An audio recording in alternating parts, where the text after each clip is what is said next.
Welcome back, Diecast fans. This is a video I have been wanting to make for a long time. Mad Max themed diecast collectibles and board games. All together in one. I think they complement each other beautifully. I have some extremely rare pieces here to show you. We'll look at everything close up. There are a few examples of some Hot Wheels and M2 just for scale, because I know most of my videos are 1/64 scale. And I just wanted to give you guys a reference on size and what we're looking at. A lot of this stuff is 1/64 scale, some of it's 1/43rd, and I do have the AutoArt built 1/18 scale dusty version of the Interceptor, which is absolutely impossible to find now. Amazing stuff here. There's some impossible to find pieces here. The board games themselves, I've got one from Europe and one from the US market. These are decades and decades old, unlicensed, but clearly Mad Max Thunder Road board games. The real gem of this whole collection, though, is a handcrafted set of model cars limited to 100 pieces for a 2015 Expo in Australia. These are incredible, and you will not find them anywhere on eBay or otherwise, and if you do, you won't be buying them at the price I paid when I discovered these the day they were released. I'll tell you that. And I'll get into that more with you later. We're going to look at a lot of the stuff here. We've got some amazing things, and I really cannot wait to get into this video and show you some of this awesome memorabilia from Mad Max, both the Road Warrior and Fury Road. Not only did AutoArt make the 1/18th scale version of this Interceptor, but they also made a clean, glossy version in 1/18th scale, as well as these 1/43rd scale vehicles, including the enemy car. Now, I only have the dusty version. As much as I wish I had both versions of the Interceptor, I am still quite grateful to have the AutoArt version of the dusty 1/18th scale Mad Max 2 Road Warrior Interceptor. And here is the original box that it came in, which is a beautiful flat black cardboard finish with the limited number of 1000 right in the lower left corner. You actually can't even see the model when it's in the box. It has to be completely removed, and it was enveloped in styrofoam, which is also still in the box, just to protect this car for shipping, which that's standard. This is how the box comes from these cars. And as I show you all the details on this vehicle, you'll start to understand why. It has an amazing, authentic look to it. Everything about it is 100% true to scale, right down to the front removable fascia. This happens during the movie when the car smashes into the back of the enemy car, or one of the enemy cars, I should say. This beautifully fit piece clips on just with a couple pins and gives you the authentic look of the broken Interceptor car, featuring the headlights and the bumper skeleton. Note the wheels being different on the front to back. Got the deep dish and actual hollow exhaust tubes bent around the bottom of this vehicle. Let's just tilt the car up slightly so that you can see the base of this vehicle. We just lost some accessories there at the back. But as you can see, even the base of this vehicle, front steerable wheels, of course, rubber tires. These exhaust tubes are true hollow tubes out the sides of the vehicle. Doors that open. And on the inside of the vehicle, right-hand drive, of course, we've got the accessory dog seat kit. Now, there were two versions of this vehicle. One came with a dog, and one did not. I got the one that did not come with a dog, but I do have some of the extreme details right down to that funky little head that's stuck on the dashboard. Let's see if we can catch that in the video. There it is. True hollow out points in the door. They're not just random. The shift knob, there's those exhaust tubes you can see. Shift knob is authentic, and on the driver's side, in this case the right hand side, we've got an accessory gun and knife kit against the door where Max would hold on to his weapons for quick access. Let's turn this vehicle around. There they are. And you can see the driver's side. Little removable knife from the door. Well, there it is. Half stuck out. Come on. It's a little stocky. It'll come out if I were to persuade, but I shall not. And let's see, the seats.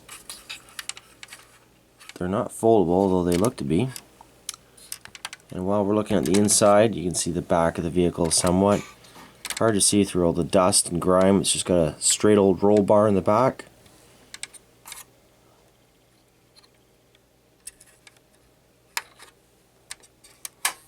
That huge, awesome supercharger on the front of it. Opening hood. Now you can really see the details of the engine. The horns on the grill. Awesome, awesome details. Solid metal clasp, of course.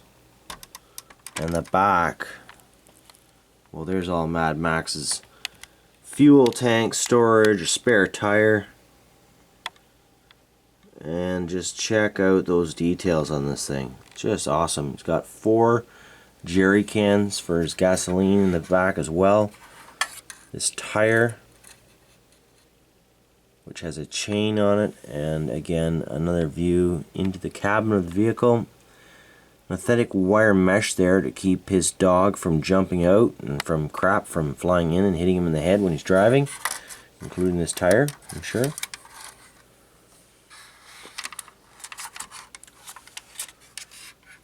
And you'll note that the Interceptor does not have a whole bunch of stuff on the bottom other than some simple AutoArt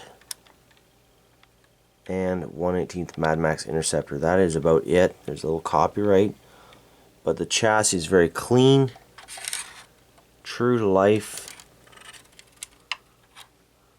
and as I said, these cars are quite limited in production as far as the original AutoArt series of vehicles, and because of the details and whatnot, they are extremely rare and extremely valuable now. I bought this car literally the month it was produced, and that was probably 3 years ago, I think, about 3 years ago, maybe more. But anyways, they've gone up in value substantially since then, as pretty much have all original Mad Max memorabilia cars and stuff like that. Figures, whatnot, movie posters, everything's gone up since the Fury Road came out, which was an amazing movie to rejuvenate the whole Mad Max interest in the movies and the phenomenon, as I would like to say. Let's move down in scale now from 1/18 to 1/43 scale. Finishing off with some of the amazing art from AutoArt. Check out these 1/43 scale vehicles. I've still got them attached to the original base. These came with a clear Lexan protective box cover that you can fit over top of the base. Road Warrior Interceptor and Enemy Car.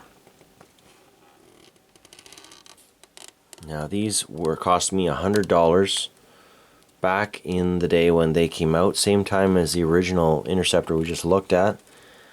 I think that you can still get these for about $150 to $200 to this day. They were not quite as limited as that original 1/18 scale version, and I believe the only opening parts are the doors. And we'll have to explore that a little bit further as we go here.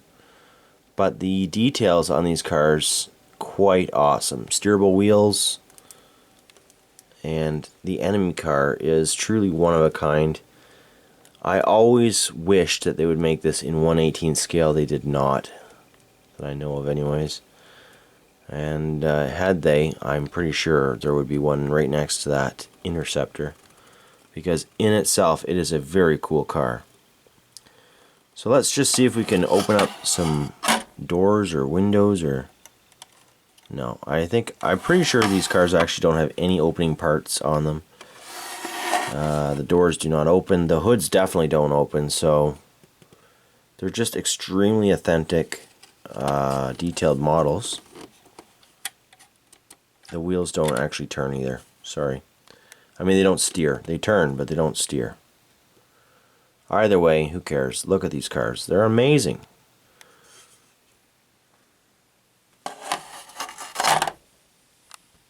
Now, let's take a look at the true gem of the collection.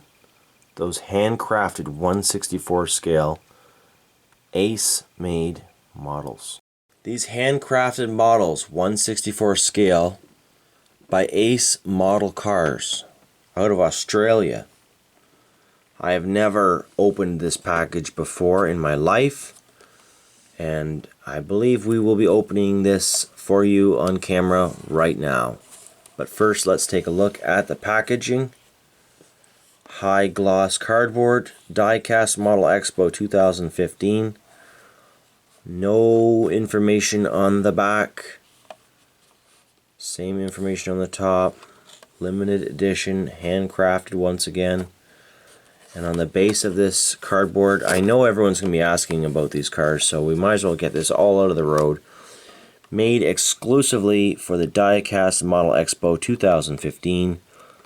www.acemodelcars.com, produced by Modelcraft Miniatures. And there you go. Like us on Facebook. Handcrafted in China to Australian design. Don't expose to long-term sunlight, apparently. You never should expose any of your models or collectibles to long-term sunlight. But there we go. Let's just zoom in. The artwork is fantastic.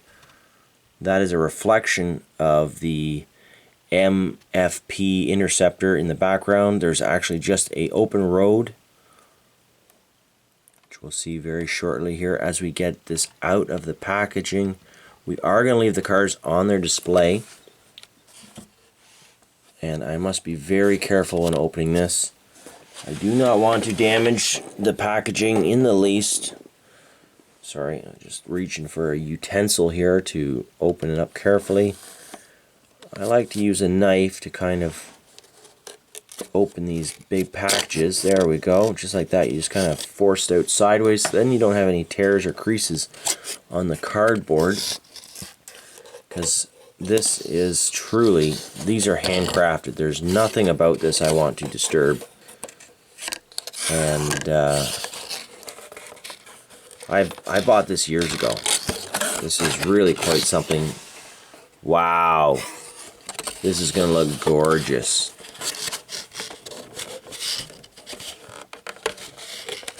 Oh my, okay, we're having a little bit of trouble. It's tight, so we're gonna open up at both ends, and then that way I can push it through rather than try and force it. There we go. There we go.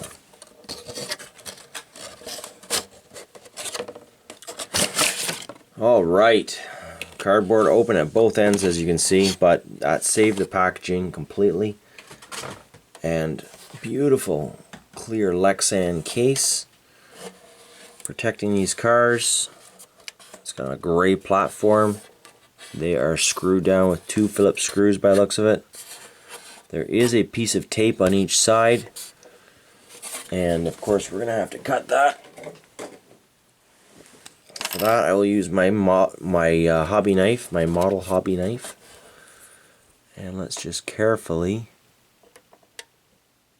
you don't want to scratch anything.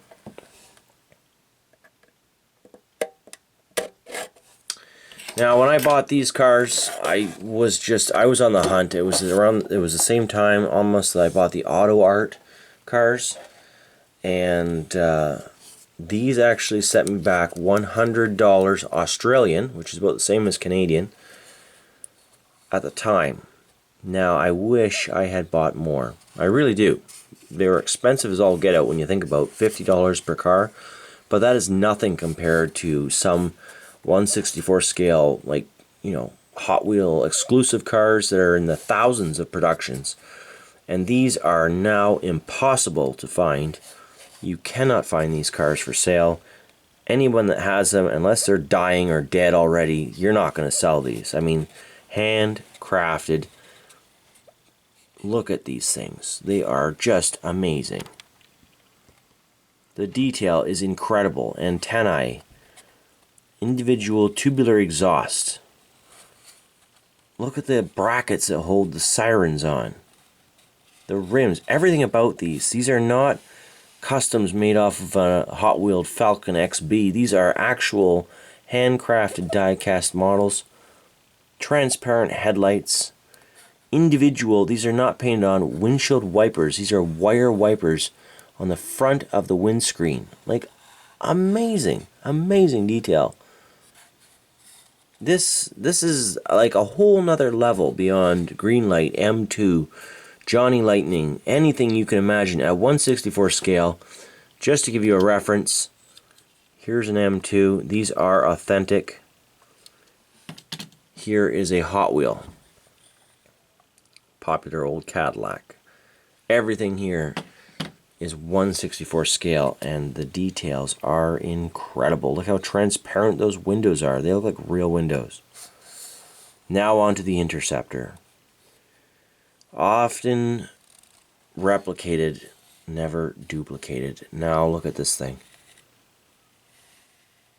The amount of hours you would have to put in to try and make this car out of anything else on the market right now would far surpass the $50 I spent on this car. I kick myself for not buying more. I do believe when I bought these, though, there was a limit of 2 sets per purchase or per collector, so I pretty much only could have gotten one more set. But it sure probably would have been a wise decision. An amazing set. Wouldn't you agree? Just amazing. Now, while we're looking at 1/64 scale, this is another exclusive, not nearly as exclusive, of course, as the ones we just looked at, from the Fury Road, ages 17 plus, Mad Max exclusive collectible vehicle. These were not sold in stores, an adult collectible, not a toy, blah blah blah. There's all the information that's on it. Literally, there's nothing else on it. Don't even really know where these came from. I think they were like a movie handout or maybe a video game handout. They were very limited. Now, the detail on the vehicle itself is not incredible. It's pretty basic and plasticky. Looks to have a metal body. I will not be opening it, of course. I've some memorabilia in the package. Plastic base, off-road looking ribbed tires with a lot of plasticky gear on the vehicle that wasn't really in the original movie. So I mean, it's definitely a Fury Road movie. You can tell by the artwork. Collectible, and perhaps a video game. I'm not really sure. It is the Interceptor, but it's definitely not the Interceptor I remember from the original movies.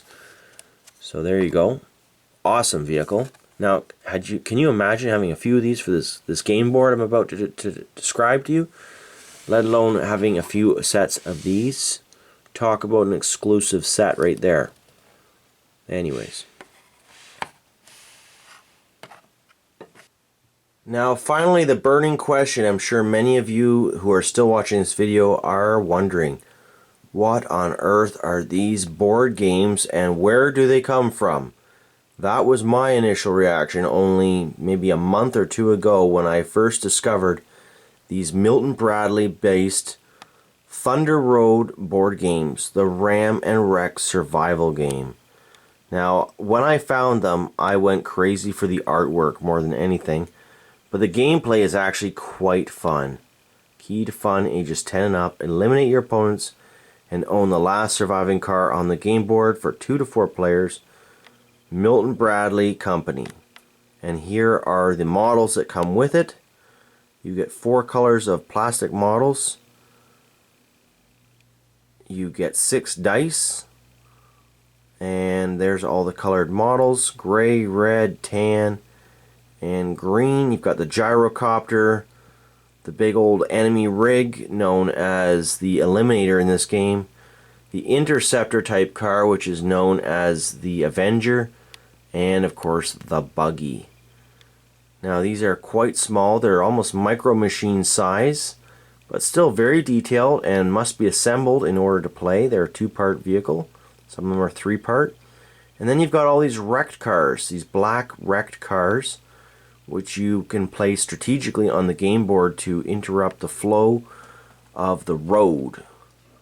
The Thunder Road, as depicted here, is the black asphalt down the center of this desert highway. There's some key markings on the board.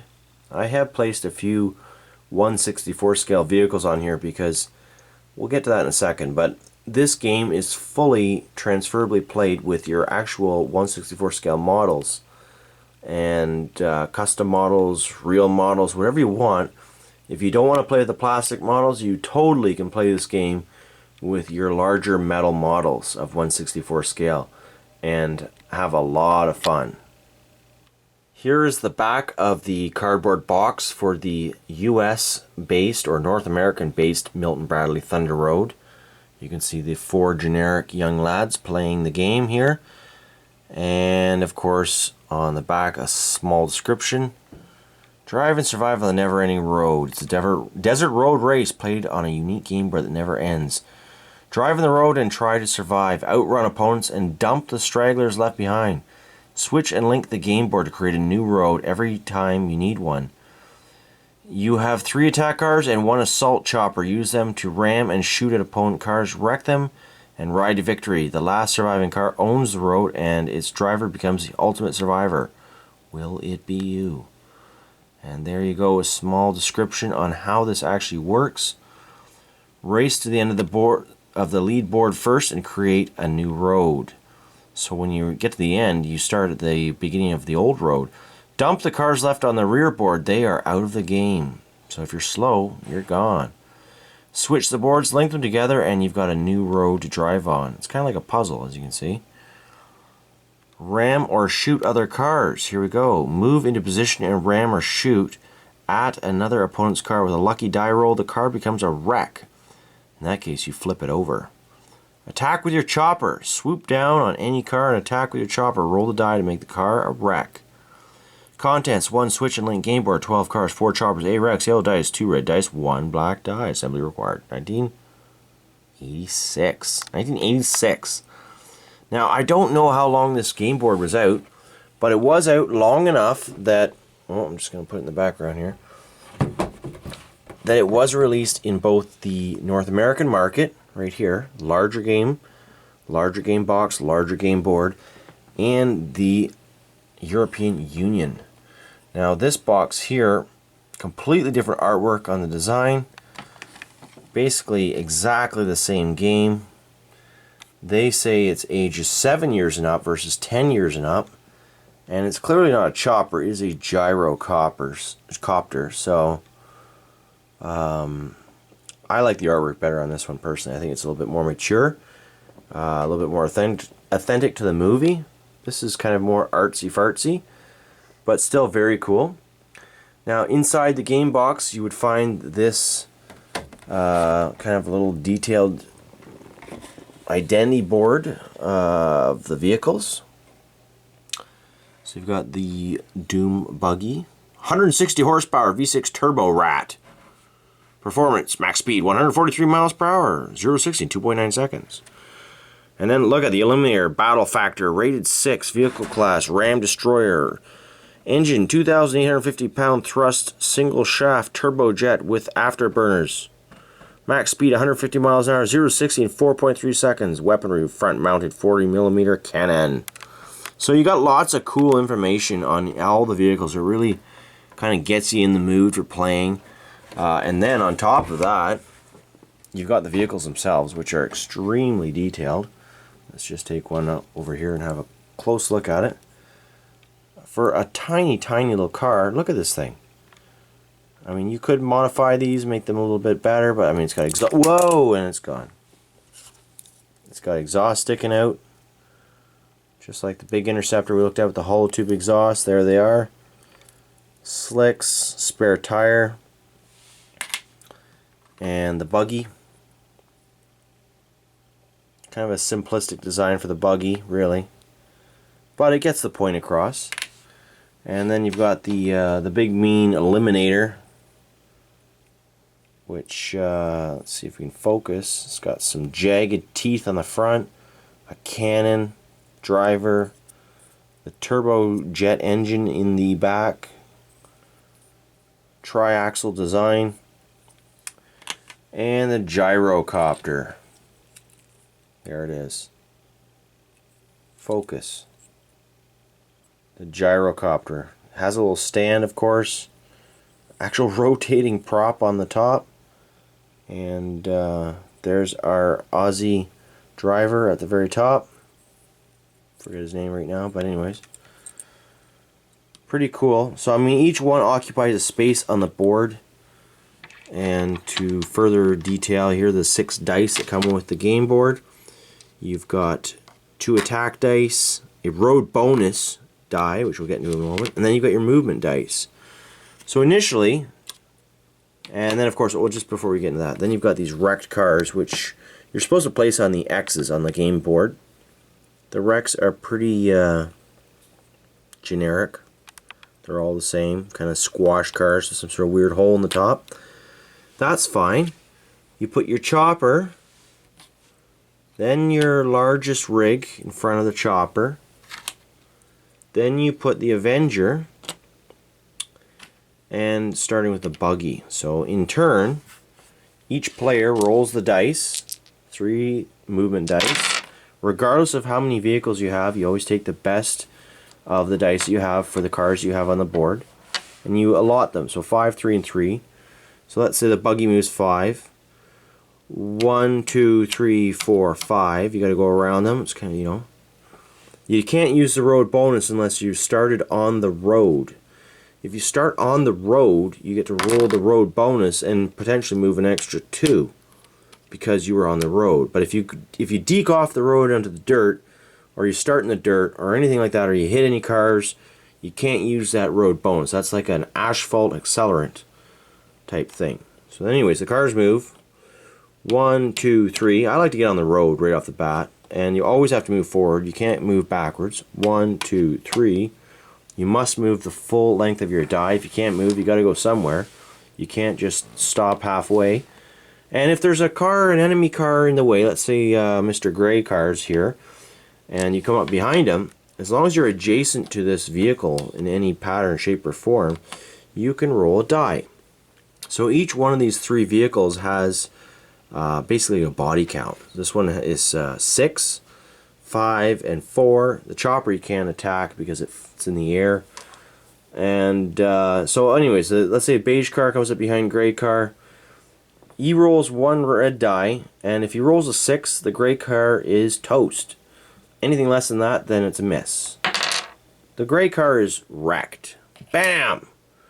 And there you go. It just blows up right on the board. You can see that. Clammo! And that's that. Now it's a wreck. It's got to be treated like a black car unless it can be repaired, which is a whole nother aspect of the game. There's a lot to this game. It's not just a simplistic, silly little board game. There's a lot to it. A lot of fun. Me and my friends have a lot of fun playing this game. And if you like vintage board games, Milton Bradly, you can't beat it. So anyways, so that proceeds on. Had he rolled a 5, the car would have been fine because it has a number of 6. This one you'd have to roll 4, 5, or 6 to wreck it. That one 5 or 6. This one only a 6 will wreck it. The chopper moves once per game board. So as long as the game board is intact, you've only got 1 turn with the chopper until it gets dumped. More on that later. There are actually some very good tutorials on this game on YouTube already. So if you want to see the full gameplay, definitely check it out, or go get yourself one of these games on eBay, or if you're lucky, your local flea market. But that's an introductory to this awesome game. And of course, if you haven't seen the original Road Warrior, you need to watch the original Road Warrior with Mad Max, played by Mel Gibson. Absolutely phenomenal. And if you like that, you should watch the first Mad Max movie, which in itself is quite a classic and has some amazing car scenes in it and chase scenes. Anyways, so you can see now that by playing this game, these vehicles each take up one space. It is possible to play the game using your 1/64 scale vehicles, but they just take up 2 squares instead. So instead of moving, you just move 1, 2, 3, 4, come up behind the car. Let's say this car's here, and you attack. Let's give this car a value of 5. Bam! Wrecked! Now you got to go around it, or jump it, or ram it, or all sorts of crap. Then you got these wrecked cars, some old 1960s Matchbox cars. Do really well for the game, and just a whole lot of fun you can have with this game. Timeless, really. Timeless game. Hand in hand with diecast collecting, in my opinion. Especially when you're a Mad Max fan. I hope you enjoyed this video.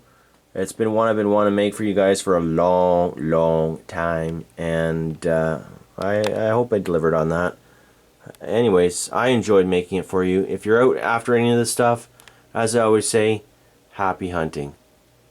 Thanks for watching.